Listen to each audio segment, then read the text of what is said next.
그 감세 조치, 일론 머스크라든가 일부 빅테크 세력을 굉장히 실망을 시켰고 이 세력이 여기에 대해서 굉장히 강하게 반발한 겁니다.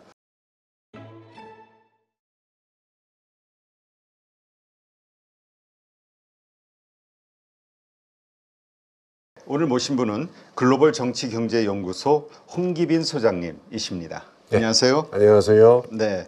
자, 일단 트럼프 대통령이 요즘 또 항상 그 이슈의 주인공이기 때문에 네. 관련된 질문을 좀 드리겠습니다. 네. 지금 정말 그 최고의 브로맨스를 보이고 있다 이야기했던 일론 머스크와의 갈등, 네. 이게 뭐 서로 엄청나게 디스를 하고 있던데요. 그렇죠. 이것 때문에 개인적인 이유가, 그러니까 개인적인 어떤 사건이 아니다. 이걸로 네. 인해서 뭐 증시가 폭락하고 막 이러다 보니까 네. 어떻습니까? 그 트럼프는 미쳤다. 예. 뭐 탄핵을 해야 돼.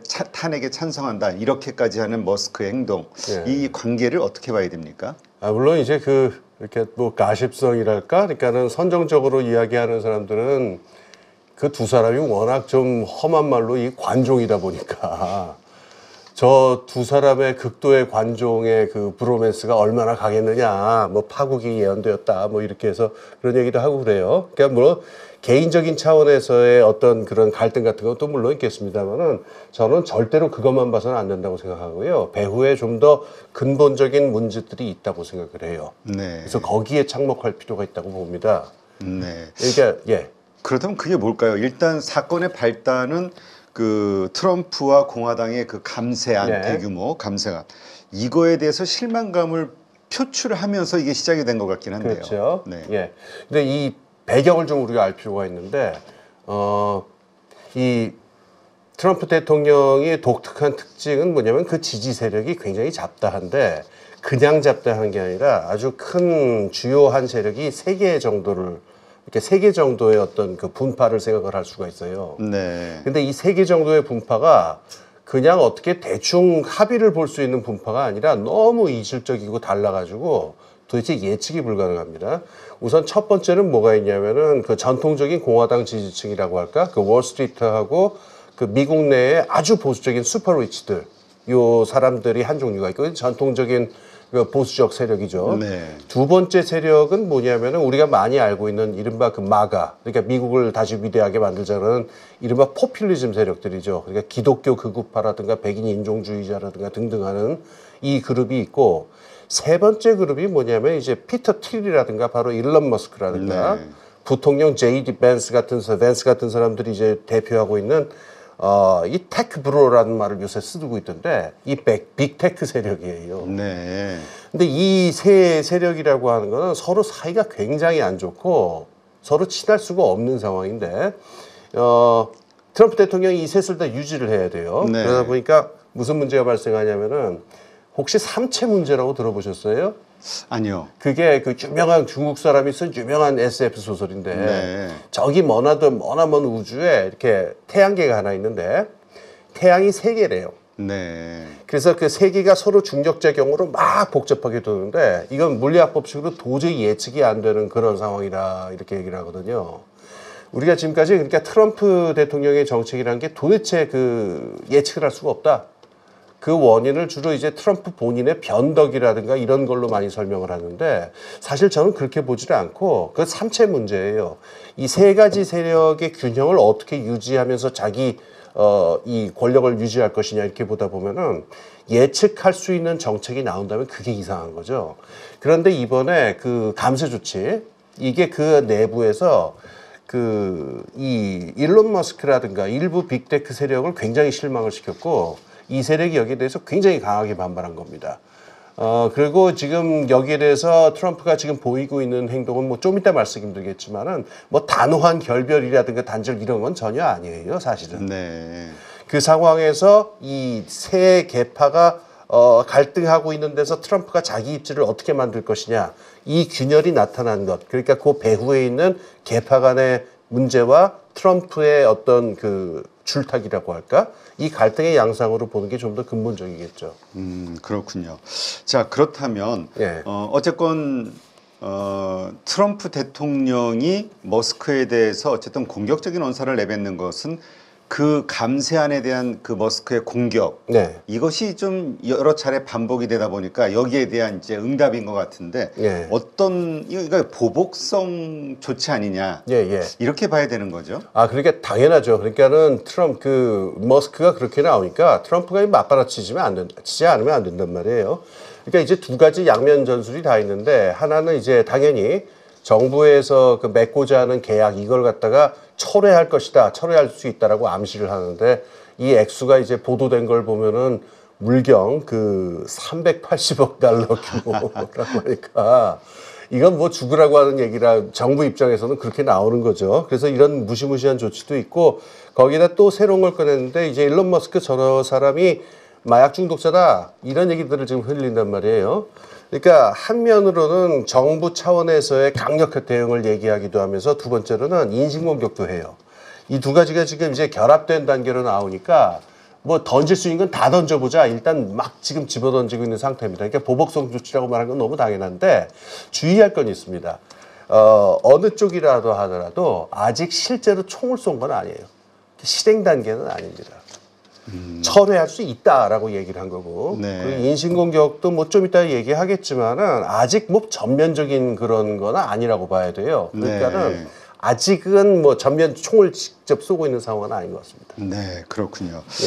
자, 그런데 이게 이제 뭐 열전으로 처음에는 표현하다가 요즘은 이제 냉전 관계로 좀 소강 상태에 빠졌다 이렇게도 예, 예. 표현을 하긴 합니다만 언론에서 마약 중독자라는 표현까지 썼어요. 트럼프 예. 대통령에게. 예, 예. 이거는 그냥 모욕을 주기 위한 것인지 아니면 예.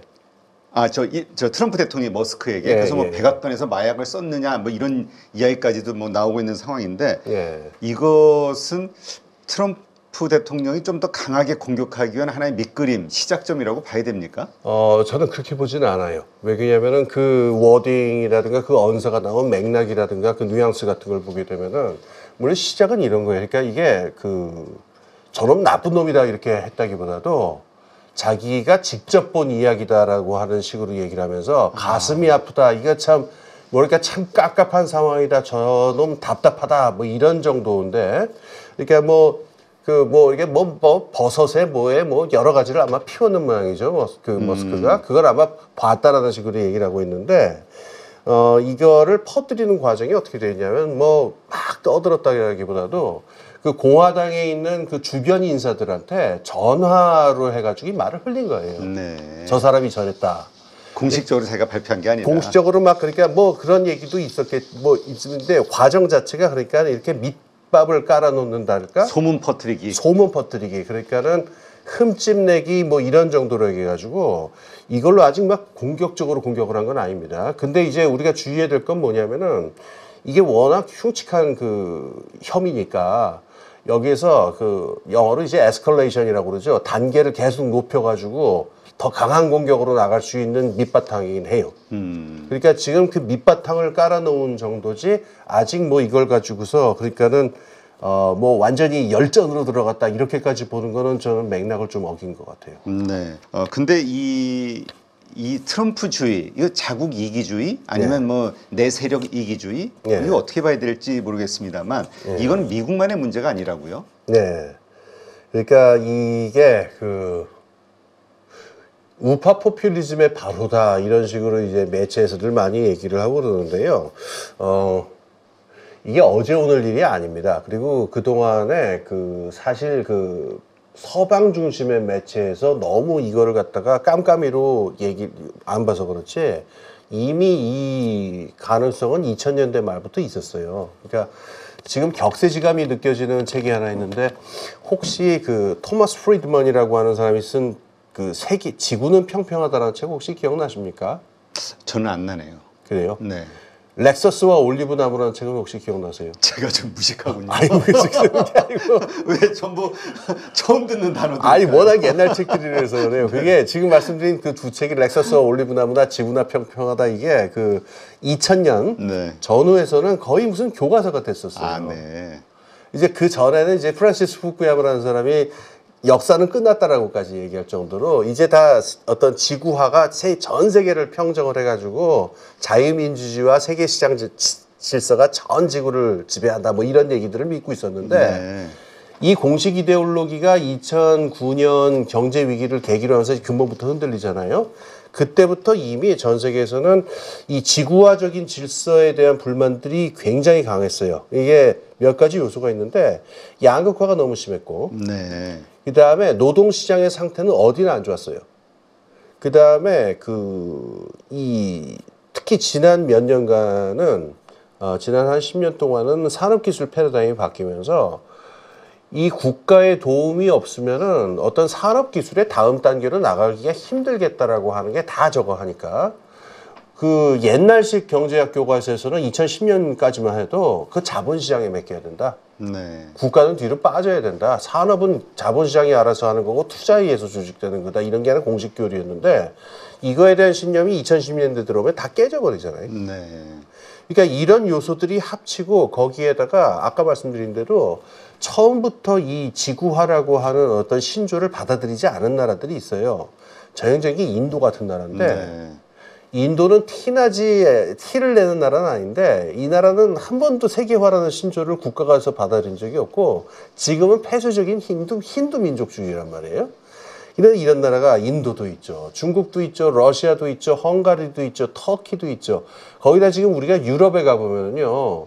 우리 알만한 나라들이 다 지금 극우 세력이 집권했거나 집권 직전에 있어요. 네. 이탈리아는 이미 집권했죠. 영국의 이번에 개혁당이라고 그러죠. 극우 정당이 지금 제2당이 될 상황인 거고요. 옛날 그 보수당을 밀어치우고. 프랑스에서도 지금 대통령이 될 위험이 있고. 독일에서도 그 독일 대한당이라고 하는 당이 지금 최고 정당이 될 가능성이 있고.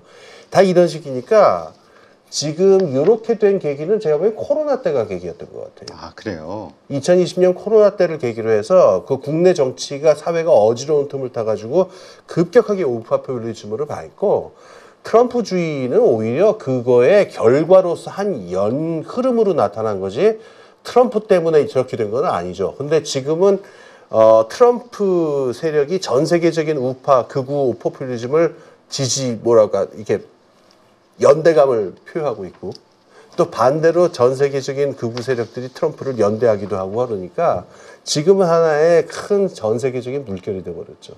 그렇군요.